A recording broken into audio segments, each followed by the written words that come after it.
English with Deck. Okay, so now for part 3, the final chapter of complaints, things that are irritating. And for today's final chapter, things that gross me out. Now, I am going to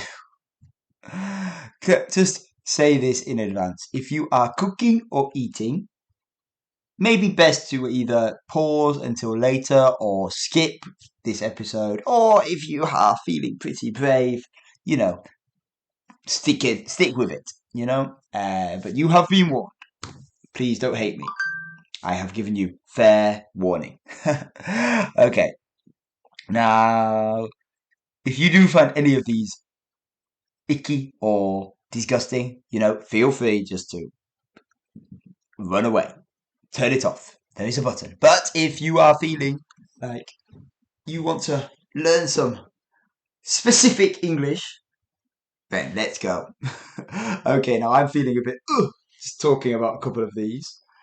So I will say it as calmly and as eloquently and as accurately as I can. Or I don't know, maybe you can hear in my voice actually. It's really making me gip a little bit. I'm not looking at any pictures though. I'm just looking at a list of words. Okay, so number one. Now this one really does get to me. I really don't like it. Actually, it really makes me feel like it gives me a really strange feeling in my stomach. When there are a whole cluster, a lot of tiny holes in one space, and especially when they're in like honeycomb patterns. A beehive where bees make honey. So that's a honey, and then the honey, and then the honeycomb that where the honey comes from. That pattern. Now that's actually the scientific name is trypophobia. Trypophobia. Oh, trypophobia. And that gets to me. That really, I don't like that. I really don't like that. Okay, I've got a lot here, and I really don't want to read all of them. Why did I write these down? Some of them I did just copy. I won't lie. Okay. Scabs being picked or touched. Oh gosh. So, for those of you who are not aware, a scab is if let's say, you're riding a bicycle and then you're going quite fast, you're like, bing, bing, bing, look at me, mummy, and you hit something and then you fly over the handlebars and you scrape your skin on the road, and then there'll be some cuts, there'll be a wound, there'll probably be blood. And then when everything is clean, the wound will heal. It's stopped bleeding, but the blood is like still there, and it's just open skin, and it forms what's called a scab. It's not normal skin, it's like bloody, bumpy, hard skin. And that is called a scab. And when people pick at those or touch them, I don't like that at all. And that is called, please excuse me, dermatillomania. Dermatillomania. Okay, fair enough.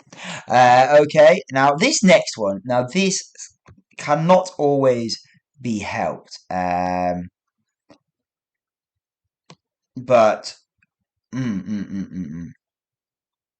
when someone has like, okay, so let me preface this by saying, people can't help this. I actually do have flaky skin occasionally. I have dry skin around my face quite often, and I just try to put cream and stuff on it.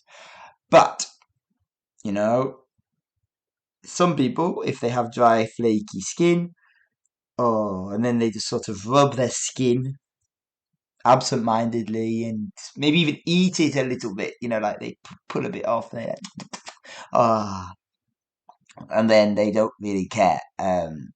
Oh, that makes me feel a little bit. Oh. Not the people who do actively try and just not drop skin on people in food. But yeah, okay. The next one. Okay. So slimy textures, especially when you don't know what it is. Okay, the feeling of something that's slimy and it's just like wet and moist. A good example could be, like raw meat. I'm not a big fan of touching certain raw meats, like chicken. Steak and stuff's not so bad, but that texture of chicken, it's very slimy. It slips through your fingers. A good one in Japanese could be, well, of course, natto, but really, the one which comes to mind for me is okura. Otherwise known as okura, and it's really that slimy texture. It makes me wince a little bit, and that is called tactile defensiveness. Okay. So I'm just going down the list. I kind of want to finish this episode. um. Okay. Nail scratching doesn't really bother me that much, but it does actually get to me a little bit. Okay. Okay. This one's disgusting, and if you are, okay, if you are eating, please, I apologize. But insects crawling on food, and that's called entomophobia. Entomophobia. Just that. Oh, and then yeah, I know. Again, like there are some places where it's relatively common, but it doesn't need to happen. Okay, now what I'm going to do actually, I'm just going to go through the list. I'm just going to say the words, and then if there's any ones you know or don't know, well, here you are. Um, okay, so I said about the tiny holes, the fear of small crawling insects. That's called entomophobia. Let's have a look. Another few more just to finish. Dirty or contaminated surfaces. Misophobia. Okay. Open wounds or injuries, kind of similar to the scabs. Now, that doesn't really bother me so much as a scab, but that would be traumatophobia. This was an interesting one. Clusters of eyes or unnatural body patterns. Is that this says uncanny valley, but I thought that was a bit different. Okay. Um, cold or wet textures on skin, hair in drains, bad breath, strong body odor. Nail scratching on surfaces. That can get to quite a few people. Hmm. Okay. Wet socks. I hate wet socks. That feeling. That is not so. Oh, it's just. It feels. It actually makes me feel a bit sick, and I feel a bit sick now I'm thinking about that. That feeling of the socks squelching with every step you take. Oh my gosh. Okay, now I'm actually going to just, I'm going to put a stop on this episode. It's making me feel a bit ugh. I have got a pretty strong stomach for most things, but reading these words has made me feel a bit ugh. But anyway, it's good to know the English is full of delightful words and phrases. But that does conclude the complaints, pet peeves, and things that gross me out series. Okay, so on to onwards and upwards and onwards. Is it upwards and onwards to the next one? So. I hope you are all having a fantastic morning, a lovely afternoon, and I will see you in the next one. Bye now.